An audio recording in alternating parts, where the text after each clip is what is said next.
আল্লাহ তাআলা যুগে যুগে অসংখ্য মানুষকে আল্লাহ তাআলা ক্ষমা করে দিয়েছেন। কেন? খাঁটি তওবা করার কারণে।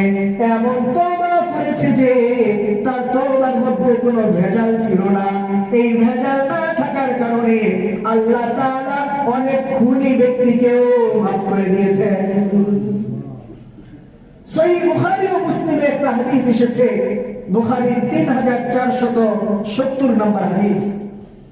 হাদিস বর্ণনা করেছেন আবু সাঈদ খুদরি রাদিয়াল্লাহু তাআলা। তিনি বলেন, রাসূলুল্লাহ সাল্লাল্লাহু আলাইহি ওয়াসাল্লাম ইরশাদ করেছেন, বনি ইসরাইলের একজন ব্যক্তি ছিল, যেই ব্যক্তি 99 জন মানুষকে হত্যা করেছে। কয়জন? 99 জন মানুষকে হত্যা করেছে। 99 নম্বর হত্যা পূর্ণ করার পরে তার এবার আল্লাহর ভয় তার অন্তরে ঢুকে গেল। সে চিন্তা করলো, এই জঘন্য পাপ কাজ আমি করে ফেলেছি, আল্লাহ তো আমাকে ছাড়বে না, আমার তো কঠিন শাস্তি হবে। এই জন্য তিনি এই তার অপরাধী কর্মকাণ্ড থেকে ফিরে আসার নিয়ত করেছে। কার কাছে গিয়ে তওবা করবে, কার কাছে গিয়ে এই কথা বলবে? এই জন্য খোঁজাখুঁজি শুরু করলো। একজন পাদ্রীকে পাইল। পাদ্রীকে গিয়ে বলে, ও পাদ্রী, আমি 99 জন মানুষকে হত্যা করে ফেলেছি, আচ্ছা বলো তো আল্লাহ আমাকে ক্ষমা করবে কিনা, আমি তওবা করতে চাই। পাদ্রী বেচারা আল্লাহ তাআলার ক্ষমার ভান্ডার যে কত বড় ওই জিনিস তার জানা ছিল না। সে ওই ব্যক্তিকে বলতেছে, 99 জন মানুষকে হত্যা করে এসেছো তওবা করতে, তোমার মতো পাপিষ্ঠকে আল্লাহ ক্ষমা করবেন না। এই কথা বলার সঙ্গে সঙ্গে ওই খুনি ব্যক্তি বলল, আল্লাহ যেহেতু আমাকে ক্ষমা করবেই না, সেহেতু তোমাকে বাঁচাইয়া রাখা লাভ কি? আমি তোমাকেও মেরে ফেলি। তাকেও কি করছে? হত্যা করে ফেলছে। আগে ছিল 99 জন, এখন আরেকজন হয়েছে। মন কতজন হয়েছে? 100।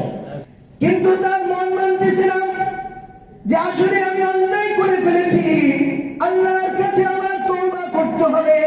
আমি খাঁটি তওবা করতে চাই। খাঁটি তওবার জন্য আবার তিনি মানুষ খোঁজাখুঁজি শুরু করে দিল। খুঁজতে খুঁজতে একজন কিতাবী আলেমকে পেয়ে গেলেন। ওই আলেম সাহেবের কাছে এসে বলে, হুজুর, আমি 99 জন মানুষকে হত্যা করার পরে 100 হত্যা পূর্ণ করেছি। আচ্ছা বলুন, আল্লাহ তাআলা কি আমাকে ক্ষমা করবেন কিনা? আমি তো আল্লাহর কাছে ক্ষমা পেতে চাই, আল্লাহর কাছে আমি ক্ষমা চাবো, আল্লাহর কাছে তওবা করব, আল্লাহ কি আমাকে মাফ করবেন কিনা? তখন ওই আলেম বললেন, তুমি যতই অপরাধী হও না কেন, যত বড় পাপ করো না কেন, তুমি যদি খাঁটি তওবা করতে পারো, একবারের জন্য ফিরে আসতে পারো, আল্লাহ তাআলা তোমাকে ক্ষমা করে দিবেন। তবে শোনো, তুমি যে এলাকায় থাকো, যে পথে থাকো, সেখানে আর থাকতে পারবে না। যাও অমুক একটা জায়গায় যাও, সেখানে আল্লাহওয়ালা ব্যক্তিরা রয়েছে, সেখানে মানুষেরা সর্বদা আল্লাহর ইবাদত বন্দেগীতে মশগুল থাকে, কোন রকম অন্যায় অশ্লীল কাজ করে না, কোন পাপাচারে লিপ্ত হয় না। যাও সেই জায়গায় গিয়ে তওবা করো, আর কোনদিন তুমি তোমার বাড়িতে ফিরবা না। ওই ব্যক্তি যখন এই আশ্বাস পাইল, সাথে সাথে রওনা করলো।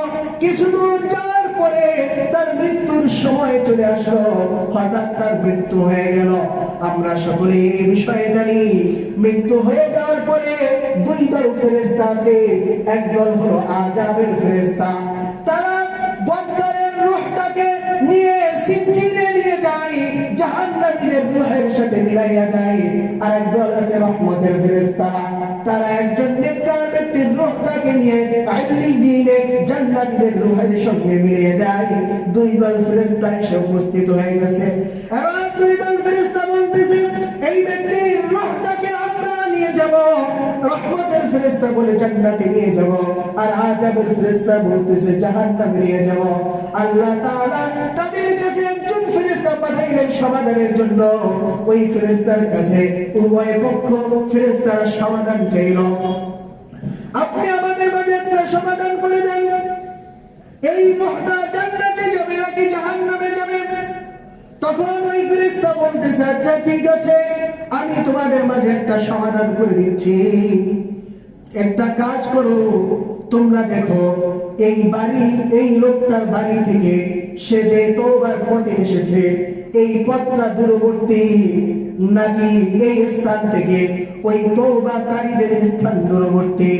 আর যেই জায়গাটা নিকটবর্তী হবে, নিকটবর্তী জায়গার দিকেই তার খবর তার রহমতটা চলে যাবে। অর্থাৎ তওবাকারীর স্থান যদি কাছে হয় তাহলে রহমতের ফেরেশতারা তাকে নিবে, আর যদি তার বাড়িটা কাছে হয় তাহলে আযাবের ফেরেশতা তাকে নিয়ে যাবে। বাস্তবিক পক্ষে তার বাড়িটাই ছিল নিকটে আর তওবাকারীর জায়গাটা ছিল দূরে, কিন্তু সে দিল থেকে খাঁটি তওবা করেছে, খাঁটি তওবার উদ্দেশ্যে বের হয়েছে। এই জন্য আল্লাহ রাব্বুল আলামিন জমিনকে নির্দেশ দিলেন, ও জমিন, আমার বান্দা যেহেতু খাঁটি তওবা করার জন্য বের হয়েছে, জমিন তুমি তার বাড়ির রাস্তাটা দূরবর্তী করে দাও, আর ওই তওবাকারীদের রাস্তাটা সংকীর্ণ করে দাও, যাতে করে আমি আমার বান্দাকে জান্নাত দান করতে পারি। ফেরেশতারা মাপ দিল, ফিদা দিয়ে মাপ দেওয়ার পরে দেখে ওই তওবাকারীদের স্থানটা এক বিগত আগানো।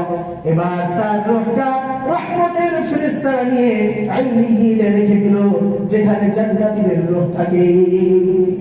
সুবহানাল্লাহ। সে কেন মাপ পাইল? তওবা করেছে, এমন তওবা যে খাঁটি তওবা, এই তওবার মাঝে কোনো ভেজাল ছিল না, কি ছিল না?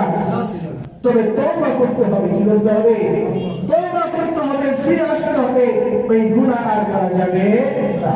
আল্লাহ তখনই হয়তোবা আমাকে আপনাকে ক্ষমা করে দিবেন। শুধু যে ক্ষমা করবেন তা নয়, আল্লাহ তাআলা পবিত্র কোরআনের সূরা তাহরিমের ৮ নম্বর আয়াতে বলেন, ইয়া আইয়ুহাল্লাযীনা আমানু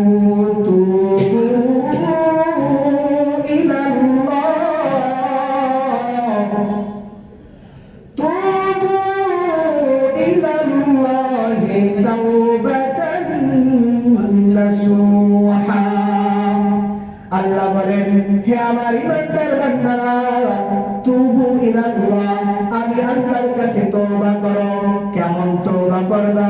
তাওবাতান নাসুহা, খাঁটি তওবা, নিরেট তওবা, নির্ভেজাল তওবা, ভালোভাবে তওবা করবা, খাঁটি তওবা করবা। শুনে রাখো, আসা রাব্বুকুম আইয়ুকাফিরা আনকুম সাইয়্যাতিকুম, তোমার রবের প্রতিশ্রুতি তুমি শোনো, তোমার রব চাইলে তোমার সমস্ত গুনাহগুলো মাফ করে দিতে পারে। শুধু যে গুনাহ মাফ করবেন তাই নয়, আল্লাহ তাআলা বলেন, ওয়া ইউদখিলাকুম জান্নাতিন তাজরি মিন তাহতিহাল আনহার।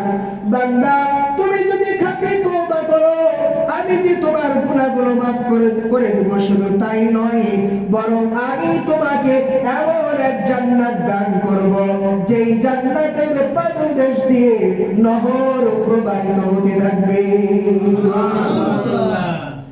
কেউ যদি খাঁটি তওবা করতে পারে, ফিরে আসার মতো ফিরে আসতে পারে, আল্লাহকে সন্তুষ্ট করার মতো করতে পারে, তো আল্লাহ তাআলা তো তার পিছনের সমস্ত গুনাহ মাফ করবেন তো করবেন। শুধু তাই নয়, আল্লাহ তাআলা তাকে জান্নাতে দাখিল করবেন।